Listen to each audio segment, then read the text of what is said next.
Hello and welcome to Reporters, the show that brings you all the very best of France 24's reporting from all around the world. This week we head to Tunisia to meet the men on their way to Lampedusa.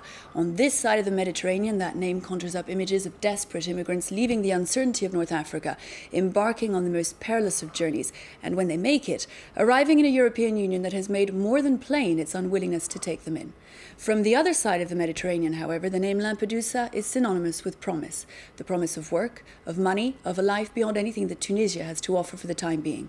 Every day since the fall of Zine Abidine Ben Ali, hundreds of young men have made the journey, young men that no European country wants, but who are prepared to risk their lives in the hope of a better life. Our correspondent David Thompson went to that other shore of the Mediterranean to meet those men. Here's his report. One more body found washed up on a beach in southern Tunisia. Dreams of immigrating to Europe often end like this one, in the hospital morgue in Zarzis. This illegal immigrant was headed to Italy. He drowned during the night when he fell out of a small boat.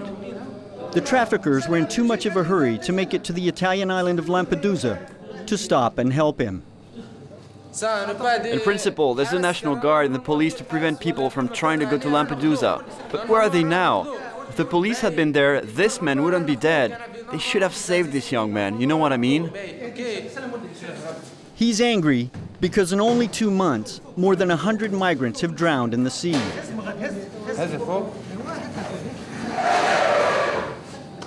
The police are powerless to prevent what's happening. Discredited since the revolution, they've totally disappeared from daily life. They're nowhere to be found. In Zarzis, a tourist haven near Djerba, a new authority has taken hold. Traffickers, specialists in the illegal immigration industry.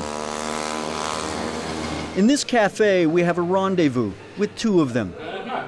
They agreed to explain how the system worked, as long as we protected their identity. Because the police are gone, it's easier. It's like a travel agency.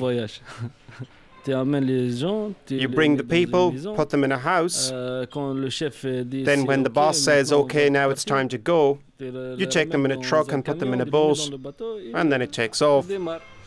After 24 hours, they're in Italy. 3 days later, they're in Paris. A travel agency with mafia leanings.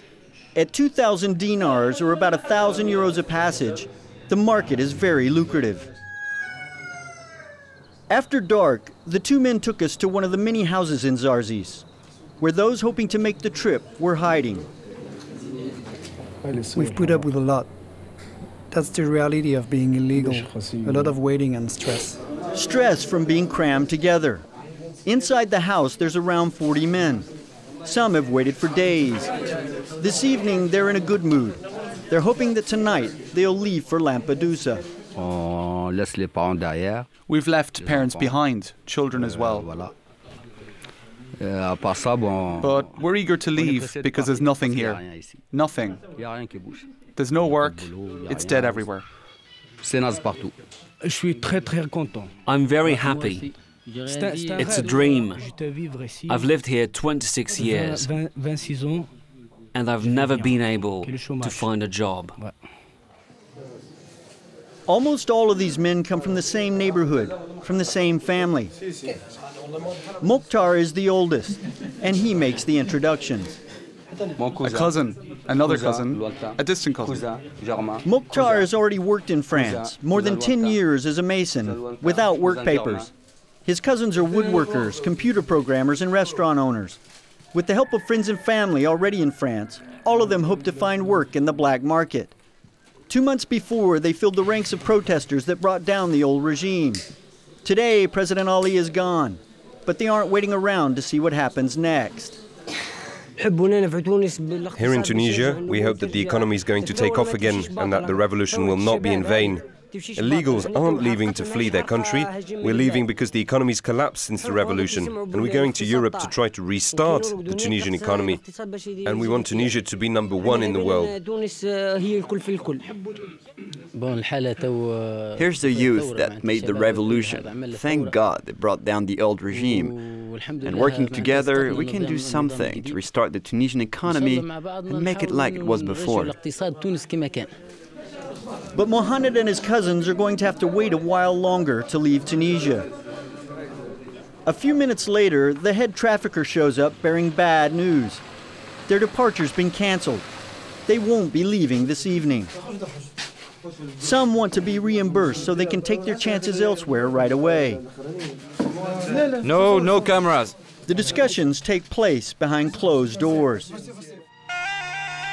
To understand what's driving these men to leave their country in the wake of the revolution, we retrace their steps to their hometown of Tatouine, in the middle of the desert, 500 kilometers south of Tunis.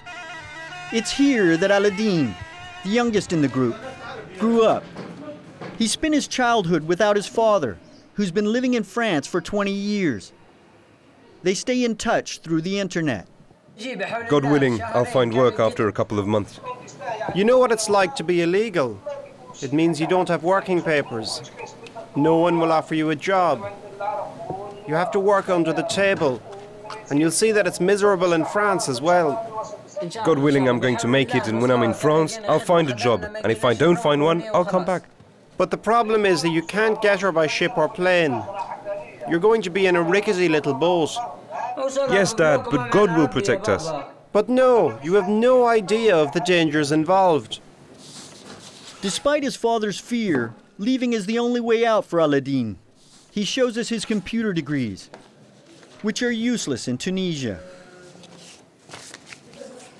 I finished my training, but I couldn't find a job. And even with the seal from the government on the diploma.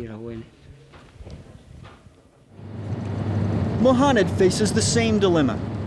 Despite the revolution, his life hasn't changed. He's forced to make a living selling contraband gas, a few liters that he brings in illegally from Libya to resell in Tunisia. That's why I want to leave for Italy or Europe. I've been doing this for a long time. It's illegal, but you've seen how we live. It's too hard. I have no other choice.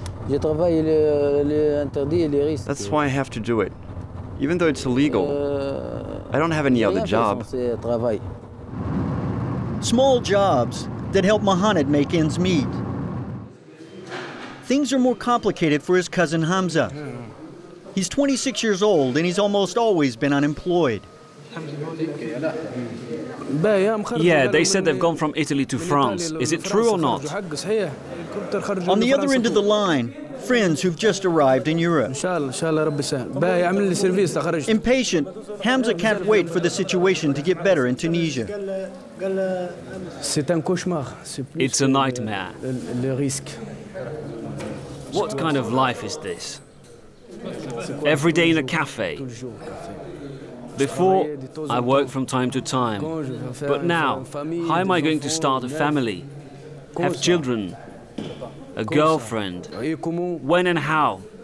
In a cafe? In the evening, the group gathers at Mokhtar's house to eat.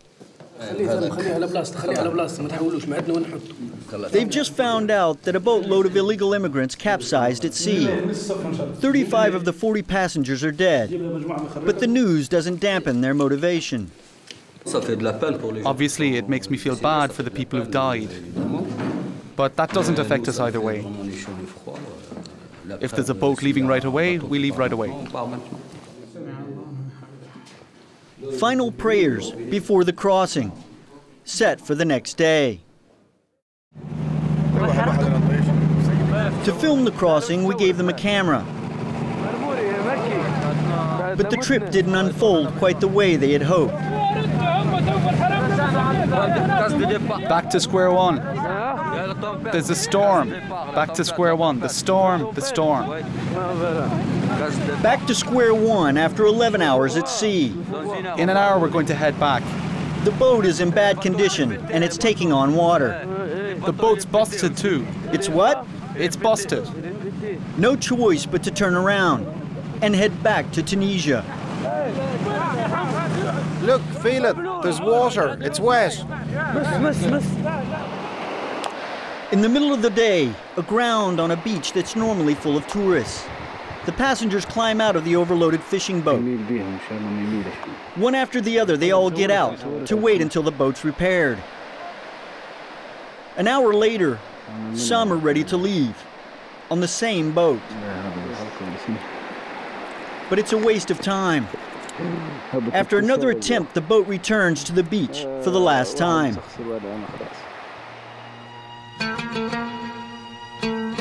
On the same beach, we find Hamza the next day.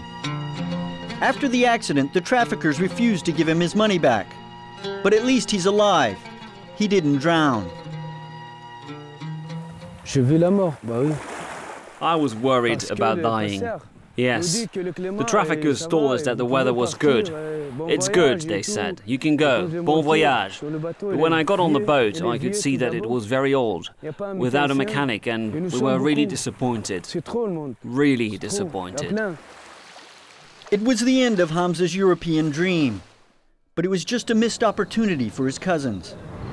Mokhtar keeps trying, without the group. It's 10 days later.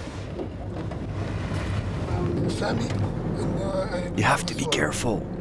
Just 3 people up front. The others, they have to stay hidden. Thanks to some friends, he was able to get another 1,000 euros to pay for the crossing. This time it works. Finally, in the early morning, he's in the back of a van that's taking him to a boat. Careful. Keep the curtain closed on the window.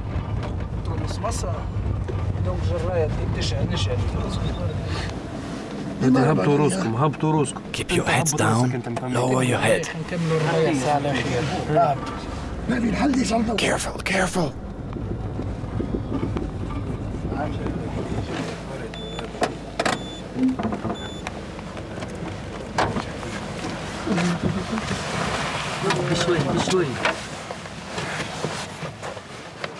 And they're not the only ones leaving. Others trying to flee the country are making their way to the center of town in a well-organized convoy of trucks.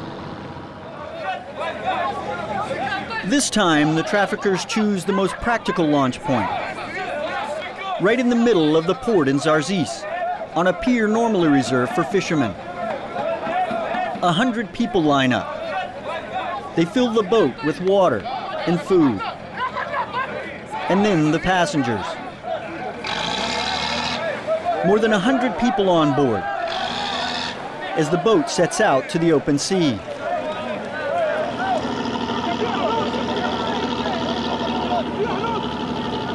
Direction Lampedusa, 140 kilometers away. It's a 20-hour trip to Europe. The beginning of a voyage like so many others since the fall of Ben Ali.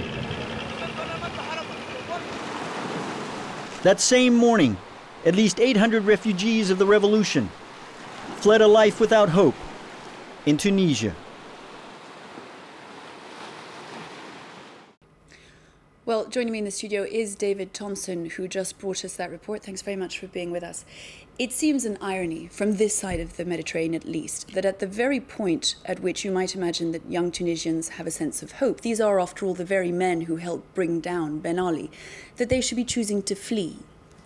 Indeed, now this seems paradoxical, but that's the point as far as they're concerned. That's the reason, that because this revolution broke out and they have this opportunity to leave and sail to Europe, because in the past it was just impossible because the regime was a dictatorship and stymied this, or prevented people from leaving the country, and punished that with very severe controls on the coast and police all over the place. And today this is no longer the case. The police disappeared and the shores are no longer under control, and people really were looking forward to leaving, and now they have the opportunity to do so. They can, they do it. And of course, as far as they're concerned, there's no opportunity in Tunisia. The revolution put the economic growth to a grinding halt. Tourists are no longer coming to Tunisia. The economy has been put to a grinding halt. They got no choices. Those men leave Tunisia.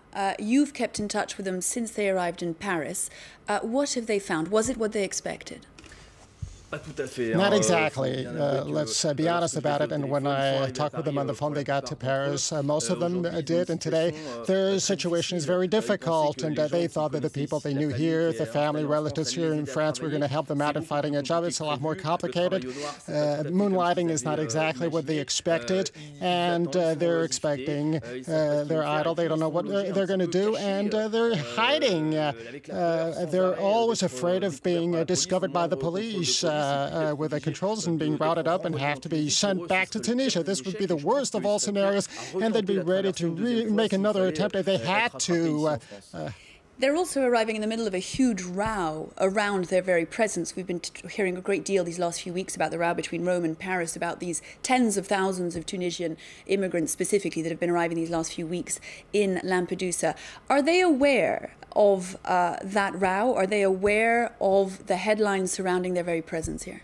Now those illegal migrants are very informed and they follow the news very closely, and the images in Italy, they'd see friends arrive by boat and they say to themselves, oh, we have to do this. We have to do the same thing, even though Berlusconi, Sarkozy are going to do everything to prevent. As far as they're concerned, this is no problem. They think about it, but the objective is to find a job, so is to send money back to the family and the country.